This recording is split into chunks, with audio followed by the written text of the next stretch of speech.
Naturellement Cholet revient point par point sur la vidéo YouTube postée le 21 décembre 2024 par le maire de Cholet à propos du dossier des indemnités trop perçues par les élus de la majorité du conseil municipal de Cholet entre juillet 2020 et octobre 2021. Les faits sont têtus, et la vérité concernant le trop-perçu des indemnités des élus de la majorité est très éloignée de ce que déclare Gilles Bourdoulex dans sa vidéo YouTube. Pour vous aider à comprendre la réalité de ce dossier, nous avons fait un tableau de la chronologie des faits et nous mettons dans cette vidéo des textes de loi, des liens Internet, les copies officielles des délibérations du conseil municipal de Cholet, les copies des décisions des jugements du tribunal administratif de Nantes, de la Cour administrative d'appel de Nantes et la décision du Conseil d'État. À la fin de cette vidéo, et malgré les dénégations du maire de Cholet, vous pourrez vous rendre compte que les faits sont établis. Le trop perçu par les élus municipaux de la majorité de Cholet entre juillet 2020 et octobre 2021 s'élève à 127 209 €. Si l'opposition n'avait pas été présente pour soulever les irrégularités de calcul des indemnités, le trop perçu par les élus municipaux de la majorité de Cholet aurait été, pour un an de fonction, de 101 767 000 €. Pour la mandature de 6 ans, de 2020 à 2026, de 610 606 €. Dans ses déclarations sur YouTube, le maire de Cholet affirme avoir réalisé en juillet 2020 les mêmes modes de calcul erronés qu'en 2014 et 2008 pour les indemnités des élus de sa majorité. Si tel est le cas, depuis 2008, pour les deux mandatures, une somme d'environ 600 000 € devrait être multipliée par 2, soit 1 200 000 € de trop perçus par les élus de la majorité de Gilles Bourdoulex depuis 2008. Ça ferait beaucoup. Voici la chronologie des faits concernant les indemnités trop perçues des élus de la majorité de Cholet entre le 3 juillet 2020 et le 10 octobre 2021. Les élections municipales en 2020 ont eu lieu le 15 mars et le 28 juin 2020. L'installation du conseil municipal renouvelé s'est tenue le 3 juillet 2020 et la détermination des indemnités a eu lieu par la délibération 7 de ce même conseil. Le 26 juillet 2020, il est demandé par l'opposition municipale au préfet de Maine-et-Loire de déférer au tribunal administratif pour illégalité la délibération 7 fixant les indemnités. Le préfet, par une décision implicite, et ce qui est son droit, ne répond pas à cette demande et ne défère pas au tribunal administratif pour illégalité la délibération 7. Le 5 décembre 2020, l'opposition demande directement au tribunal administratif de Nantes l'annulation pour illégalité de la délibération 7. Le 20 juillet 2021, le Conseil d'État annule les opérations électorales de juillet 2020. Suite à cette annulation, de nouvelles élections municipales ont lieu les 19 et 26 septembre 2021. Le 11 octobre 2021, il y a un nouveau conseil municipal d'installation renouvelé. Et enfin, les délibérations 11 et 12 de ce conseil déterminent correctement des indemnités des élus de la majorité de Cholet. En 2022, le 6 janvier, nous décidons de porter plainte au pénal devant le tribunal correctionnel d'Angers pour suspicion de concussion, vu la non-correction comptable de la délibération 7 par les élus de la majorité municipale de Cholet. Le 16 novembre 2022, en première instance, le tribunal administratif de Nantes décide l'annulation pour illégalité de la délibération 7.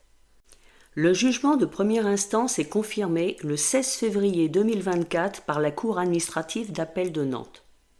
Enfin, le 7 août 2024, le Conseil d'État publie le désistement des élus de la majorité de Cholet à se pourvoir en cassation devant le Conseil d'État, vu l'ampleur des irrégularités commises lors de la délibération 7 du 3 juillet 2020.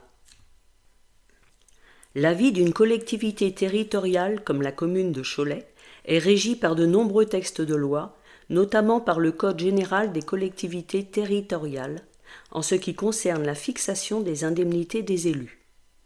La délibération fixant les indemnités des élus municipaux doit intervenir dans les 3 mois suite au renouvellement du conseil municipal. Cette délibération 7, fixant les indemnités, a été à l'ordre du jour du premier conseil municipal renouvelé de la ville de Cholet le 3 juillet 2020.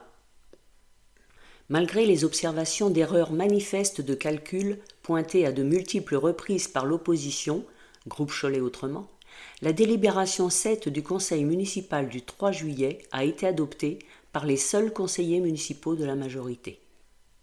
Cette délibération a déterminé les indemnités de fonction du maire de Cholet, du maire délégué du Puy-Saint-Bonnet, du premier adjoint, des adjoints et des conseillers municipaux avec délégation.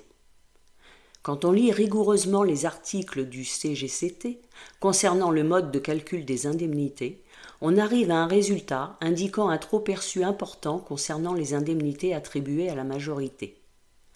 Les Choletais doivent savoir que le mode de calcul des indemnités est expliqué bien avant le renouvellement des conseils municipaux de façon pédagogique, par les circulaires des ministères, par les préfectures, par les guides des associations des maires de France publiés avant chaque renouvellement de conseil municipal. Pour être simple, les indemnités sont fonction de la population totale de la commune, de l'enveloppe indemnitaire globale qui peut être octroyée aux maires délégués et aux adjoints en exercice. Pour la ville de Cholet, cette enveloppe indemnitaire globale avec majoration et à ne pas dépasser est octroyée, dans un premier temps avec un certain montant aux maires délégués et aux 13 adjoints en exercice. Dans un deuxième temps, cette enveloppe du même montant est répartie en pourcentage aux maires délégués, aux 13 adjoints et aux 20 conseillers municipaux avec délégation. Des majorations d'indemnités de fonction peuvent être appliquées. Pour Cholet, des majorations d'indemnités de fonction de droit sont appliquées. Elles sont liées à la dotation de solidarité urbaine, à Cholet en tant que chef-lieu d'arrondissement. Des minorations d'indemnités de fonction peuvent être appliquées à la demande du maire et du maire délégué. Les diapositives ci-après sont la reproduction de la délibération illégale 7 du conseil municipal de Cholet du 3 juillet 2020 fixant les indemnités de fonction du maire de Cholet, du maire délégué du Puy-Saint-Bonnet, des adjoints et des conseillers municipaux avec délégation. Les diapositives ci-après sont la reproduction des délibérations 11 et 12 du 11 octobre 2021 du conseil municipal de Cholet fixant enfin correctement les indemnités de fonction du maire de Cholet, du maire délégué du Puy-Saint-Bonnet, des adjoints et des conseillers municipaux avec délégation. Le calcul correct et légal des indemnités du maire de Cholet, du maire délégué du Puy-Saint-Bonnet, des adjoints et des conseillers municipaux avec délégation a été établi lors du conseil municipal du 11 octobre 2021 avec les mêmes textes de loi qu'en juillet 2020. Chaque Choletaise et chaque Choletais peut prendre, ligne par ligne, les montants bruts mensuels attribués de façon erronée le 3 juillet 2020 et les comparer au montant brut exact établi le 11 octobre 2021. Les calculs erronés du 3 juillet 2020 des indemnités globales du maire de Cholet, du maire délégué du Puy-Saint-Bonnet, des adjoints et des conseillers municipaux avec délégation montrent un trop-perçu mensuel de 8 480 € par les élus de la majorité de juillet 2020 à octobre 2021.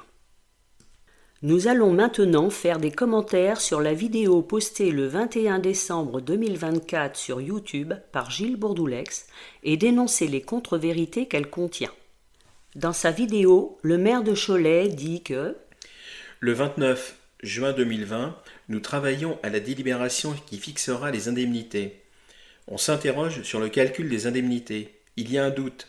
Je prends mon téléphone et j'appelle le sous-préfet qui propose de reprendre la même délibération que les conseils municipaux précédents, en l'occurrence en 2014 et en 2008 et les autres mandatures.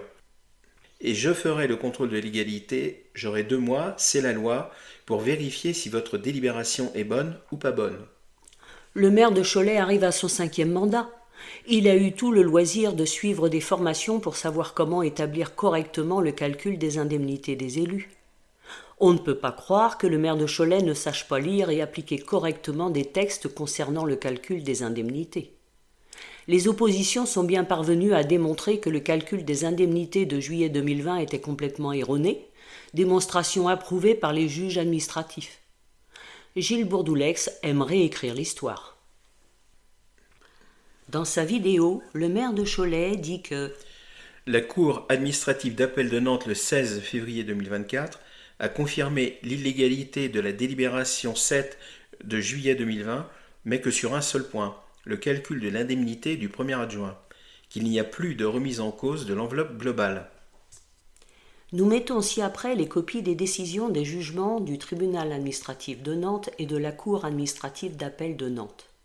La lecture des décisions des jugements du tribunal administratif de Nantes et de la Cour administrative d'appel de Nantes montre sans équivoque que la délibération 7 du Conseil municipal de Cholet du 3 juillet 2020 est annulée dans son entièreté et que l'enveloppe globale mensuelle est mise en cause car erronée et dépassant les montants autorisés.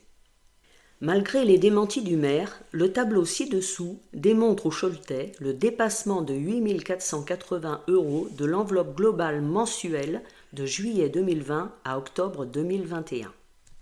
Dans sa vidéo, le maire de Cholet dit que nous avons décidé, dans les délais prévus, de faire un pourvoi devant le Conseil d'État, mais on a bien étudié la jurisprudence du Conseil d'État et on s'est aperçu que jamais le Conseil d'État n'accepte que les indemnités soient quand même versées alors que la délibération est illégale. Nous avons décidé de retirer ce pourvoi devant le Conseil d'État.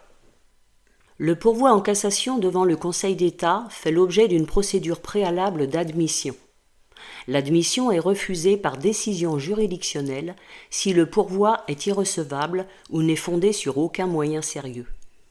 Vu la gravité des illégalités de la délibération 7 du Conseil municipal de Cholet du 3 juillet 2020, aucun moyen sérieux ne pouvait être présenté pour casser le jugement de la Cour administrative d'appel de Nantes. Vous pouvez lire en copie l'ordonnance du Conseil d'État du 7 août 2024 donnant acte du désistement de la commune de Cholet dans le dossier des indemnités trop perçues par les élus de la majorité. Dans sa vidéo, le maire de Cholet dit que « Moi, maire de Cholet, je ne suis pas touché par cette délibération illégale. » Le maire et le maire délégué de chaque commune de France ont droit à des indemnités qui sont fonction de la population de chaque commune sans qu'une délibération du conseil municipal soit adoptée. Les indemnités pour les maires et maires délégués sont de droit. Par conséquent, le fait que la délibération 7 du 3 juillet 2020 soit illégale ne prive pas le maire de Cholet de ses indemnités. Nous pensons cependant que le maire de Cholet est le premier responsable de ces calculs inexacts en faisant voter une délibération illégale qui permettait à certains élus de la majorité de percevoir des sommes indues.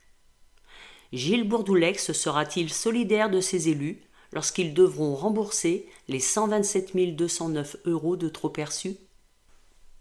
Dans sa vidéo, le maire de Cholet dit que la délibération est annulée et comme elle est annulée pour illégalité, on demande aux élus de rembourser 1 an d'indemnité. Personne n'est au-dessus de la loi. Il suffit de la respecter pour éviter l'annulation d'une délibération.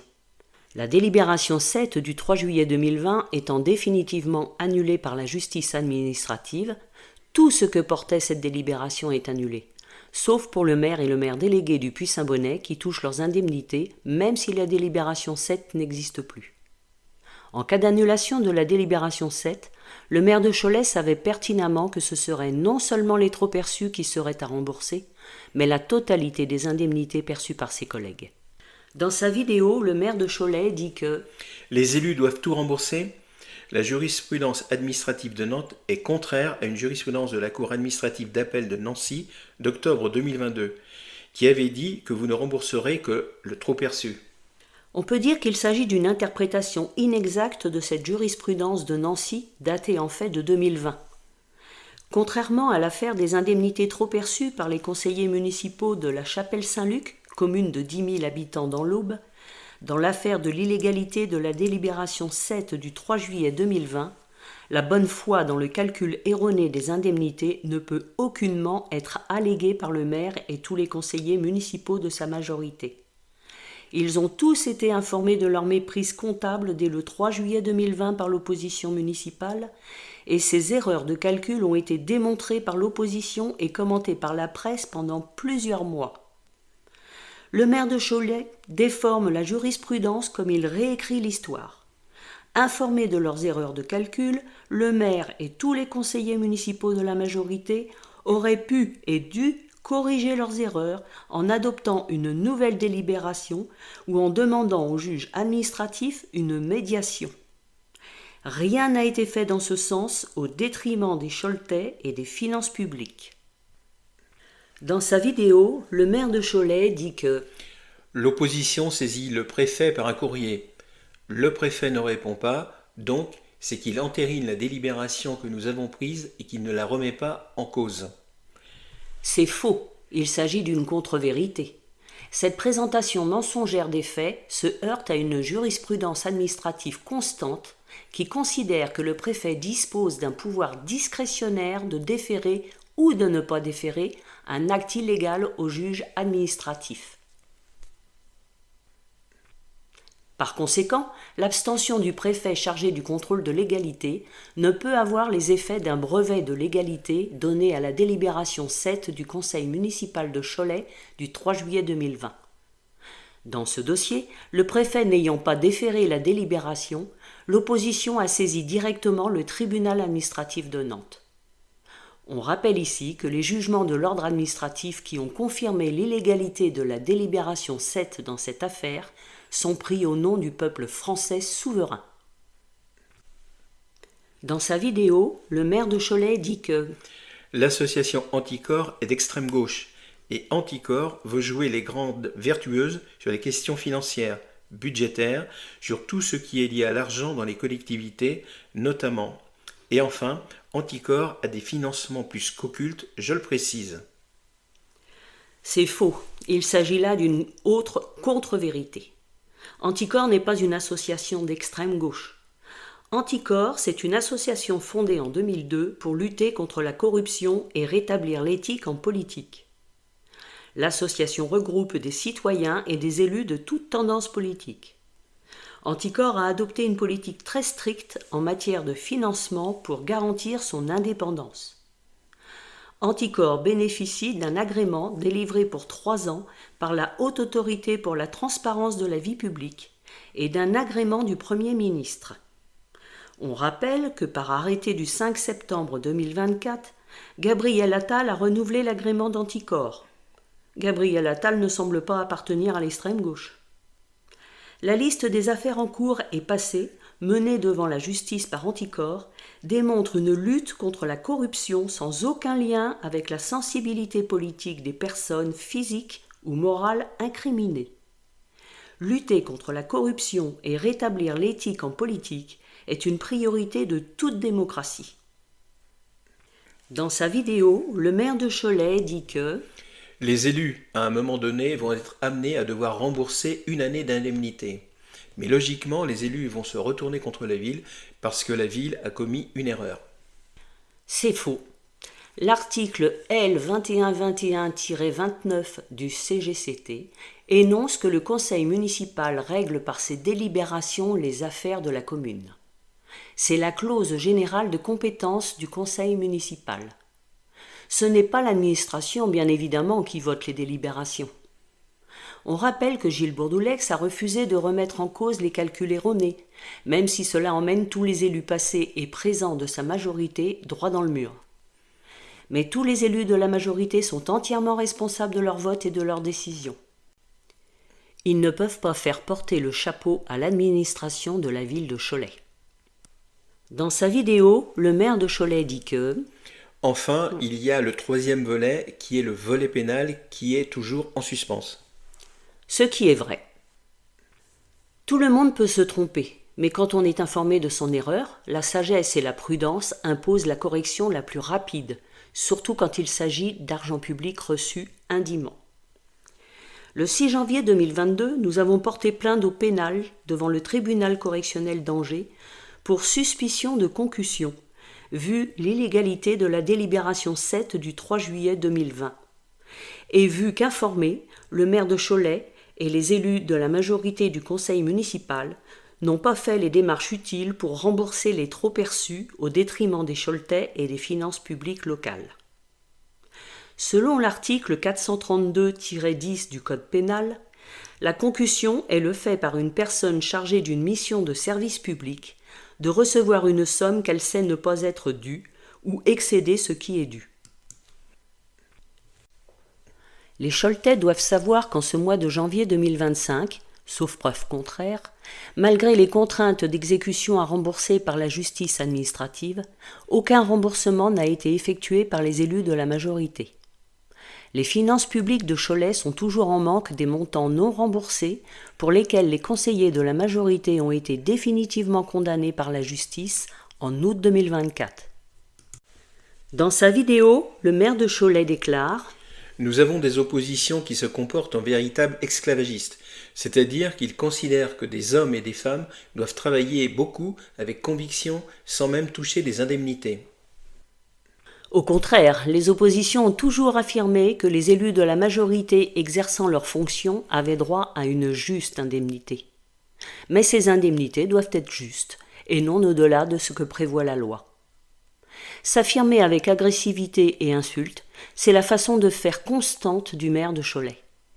Rappelons que Gilles Bourdoulex a été condamné à de multiples reprises par la justice pour outrage, propos insultants et diffamatoires. Traiter l'opposition d'esclavagiste, c'est hors de propos. L'opposition fera rentrer dans les caisses de la ville les montants pour lesquels les conseillers municipaux de la majorité ont été condamnés définitivement par la justice.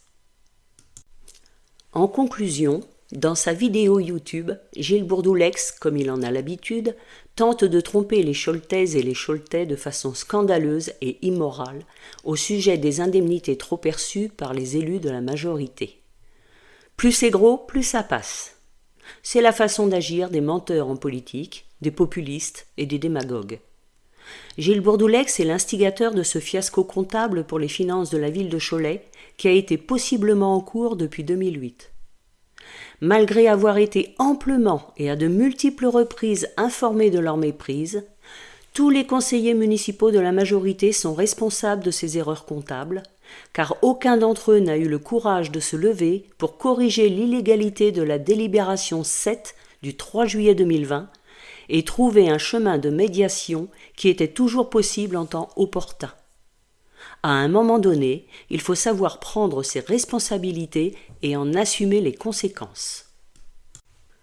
Rappelons que les faits sont établis. Le trop perçu par les élus de la majorité de Cholet entre juillet et octobre 2021 s'élève à 127 209 €. Si l'opposition n'avait pas été présente pour soulever les irrégularités de calcul des indemnités, le trop perçu aurait été de, pour un an de fonction, 101 767 €. Pour la mandature de 6 ans de 2020 à 2026, 610 606 €. Dans ses déclarations sur YouTube, le maire de Cholet affirme avoir réalisé en juillet 2020 les mêmes modes de calcul erronés qu'en 2014 et 2008 pour les indemnités des élus de sa majorité. Si tel est le cas, depuis 2008, pour les deux mandatures, une somme d'environ 600 000 € devrait être multipliée par 2, soit 1 200 000 € de trop perçus par les élus de la majorité de Gilles Bourdoulex depuis 2008. La délibération 7 du 3 juillet 2020 a été jugée illégale et annulée dans son intégralité par le tribunal administratif et par la cour administrative d'appel de Nantes, et Cholet a renoncé à se pourvoir en cassation au Conseil d'État. Gilles Bourdoulex prétend que la justice le harcèle, alors que la justice applique la loi. Reste à faire appliquer la justice. Les élus de la majorité tentent de ne pas assumer leurs responsabilités et leurs fautes, de rendre cette affaire aussi complexe et aussi longue que possible, de repousser le remboursement le plus longtemps possible, de faire oublier cette affaire jusqu'aux prochaines élections municipales.